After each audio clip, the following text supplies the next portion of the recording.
আল্লাহর হাবিব সাল্লাল্লাহু আলাইহি সাল্লাম বসে আছেন, সাহাবায়ে কেরামও বসে আছে। নবীজি আমার বললেন, ও আমার প্রাণের সাহাবারা, একটু পরে তোমাদের সামনে এমন একজন আগন্তুক ব্যক্তি আসবে যে জান্নাতি। সে জান্নাতি। একটু পরে তোমাদের সামনে যে ব্যক্তি আসবে, আমাদের এই মজলিসে একটু পরে যে লোকটা আসবে, যে ব্যক্তি আসবে, সে জান্নাতি। যে সাহাবী আসবে সে জান্নাতি। সুবহানাল্লাহ পড়েন। সাহাবায়ে কেরাম তারা কিউরিসিটি নিয়ে, তারা কৌতূহলের বশে তারা চিন্তা করলো যে কোন সাহাবী জানি আসে যার ব্যাপারে নবীজি জান্নাতের সার্টিফিকেট দিচ্ছে। আল্লাহর হাবিব সাল্লাল্লাহু আলাইহি সাল্লামের সামনে যখন ওই আনসারি সাহাবী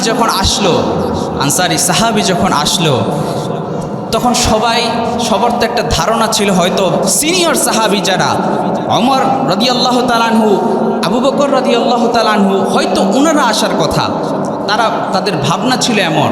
কিন্তু এমন একজন সাহাবী এসেছেন যাকে ওই মজলিসে বসা অন্য সাহাবীরা চিনেও না, এমন একজন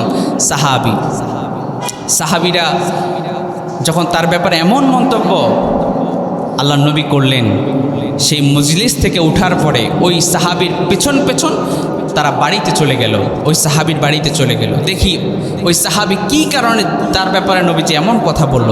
তার বাড়িতে যখন গেল, তার বাড়িতে যাওয়ার পরে 3-4 দিন তারা স্টে করলো, তারা সেখানে থাকার পরে দেখলো যে না, ওই সাহাবী স্পেসিফিক কোনো আমল এক্সট্রা করতেছে না।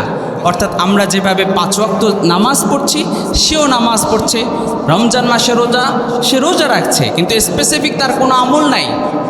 তারা 2-4 দিন পরে তাকে জিজ্ঞেস করলো, ভাই তোমার ব্যাপারে নবীজি এমন বলেছে, তুমি একটু বলো যে তুমি কি আমল করো, যে আমল করার কারণে নবীজি তোমাকে জান্নাতি বলে সার্টিফিকেট দিয়েছেন। তখন সেই সাহাবী বলছে, ভাইরা তোমরা যা আমল করো আমিও তাই করি, তবে হ্যাঁ একটা আমল আমি যেটা করি সেটা হচ্ছে, আমি রাতের বেলা যখন ঘুমোতে যাই তখন আমি আমার যত শত্রু দুশ্মন আছে, যত মানুষ আছে, আমি সবাইকে ক্ষমা করে দেই। সুবহানাল্লাহ পড়েন। কারো প্রতি আমি হিংসা রাখি না, বিদ্বেষ রাখি না, সবাইকে মাফ করে আমি ঘুমোতে যাই। সুবহানাল্লাহ পড়েন। কারো প্রতি আমার হিংসা নাই, কারো প্রতি আমার বিদ্বেষ নাই।